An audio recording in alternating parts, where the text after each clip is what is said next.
Hello viewers, welcome back to my channel comic buster. আজ আমি আপনাদের সাথে কথা বলবো থান্ডারবোল্ট মুভির লাস্টে পোস্ট ক্রেডিট সিনকে নিয়ে। পোস্ট ক্রেডিট সিনে দেখা যাচ্ছে যে ফ্যান্টাস্টিক ফোরের একটা শিপ এসেছে, কিন্তু দেখা যাচ্ছে যে ফ্যান্টাস্টিক ফোরের মুভিতে এখনও রিলিজ হয়নি, যার কারণে এটাতে একটা ফ্যান থিওরি তৈরি হয়ে গেছে।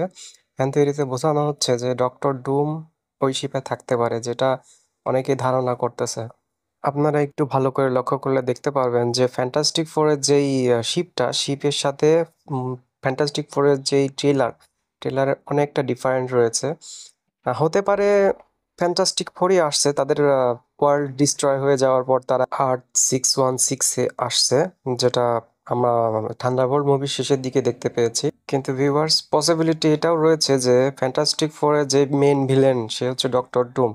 ডক্টর ডুমের আসার সম্ভাবনাও রয়েছে, কারণ ডক্টর ডুমের মুভি ফ্যান্টাস্টিক ফোরের পরবর্তী পার্ট। এছাড়াও আমরা ফ্যান্টাস্টিক ফোরের রিড রিচার্ডকে দেখেছি যে একটি ব্ল্যাকবোর্ডে তার অনেক ম্যাথ ক্যালকুলেশন করতেছে। হতে পারে সেটা বা পৃথিবীতে আসার জন্য, অথবা বিভিন্ন মাল্টিভার্সে ট্রাভেল করার রাস্তা তৈরি করতেছে সে।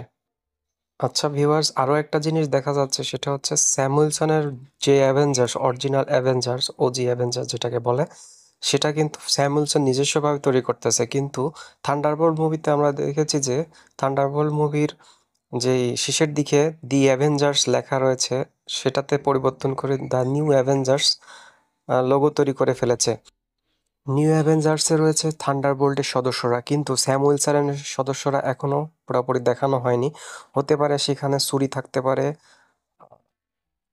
বাকো থাকতে পারে, ওয়ান্ডার ম্যান থাকতে পারে। হতে পারে এটা নিয়ে হয়তো পরবর্তী মুভিতে দুই টিমের মধ্যে সংঘর্ষ তৈরি হতে পারে, কারণ OG Avengers versus the new Avengers. Fantastic ফোরের টিম যদি এসেও থাকে, হতে পারে তারা নিউ অ্যাভেঞ্জার্সের কাছে না গিয়ে তারা চলে গেল ওয়াকান্ডাতে, কারণ রেড রিচার্ড টেকনোলজির দিক থেকে অনেক এগিয়ে। সে চেষ্টা করবে টেকনোলজি সম্পন্ন জায়গাতে পৌঁছানোর, এতে করে তার সুবিধা হবে। টেকনোলজির দিক থেকে পৃথিবীর সব থেকে সেরা হচ্ছে ওয়াকান্ডা। তাদের টেকনোলজি কাজে লাগিয়ে রিড রিচার্ড অনেকটা এক্সপেরিমেন্ট করতে পারবে। তো এরকম নতুন নতুন আপডেট পেতে আমার চ্যানেলটিকে সাবস্ক্রাইব করবেন। ধন্যবাদ, ভালো থাকবেন।